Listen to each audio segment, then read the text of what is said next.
विलिनीकरणानंतर अमोल कोल्हे प्रदेशाध्यक्ष झाले असते असा दावा रोहित पवारांनी केला। यावर भुजबळांनी उत्तर दिलं आहे। विलिनीकरणाच्या आधीच कोण कोणत्या पदावर बसणार हे ठरवून टाकलं, राष्ट्रीय अध्यक्ष कोण होणार हे पण ठरलं असेल, अशी उपरोधिक टीका भुजबळांनी केली आहे। विलिनीकरणाचा एक विषय मी इथं मांडतो, जर हे दोन पक्ष एकत्र आले असते आणि दादांची इच्छा अशी होती की हे पक्ष एकत्रित यावे भावनिक दृष्टिकोनातून, आणि जर ते एकत्र आले असते, विलिनीकरण झालं असतं, तर महाराष्ट्राचा प्रदेश अध्यक्ष हे डॉक्टर अमोल कोल्हे झाले असते। सगळे दावा करतायत, ज्यांच्याबरोबर ठरवलं असं ते म्हणतात, त्याचे दादांनी तर काय आम्हाला सांगितलं नाही।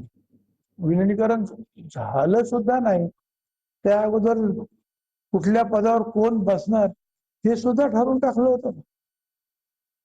मग त्याच्यामध्ये उपमुख्यमंत्री कोण होणार हे ठरलं असं,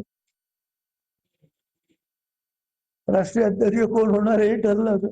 आता कोणी काही सांगितलं तर आपण त्याच्यावर काय म्हणतो, काय सांगू शकतो।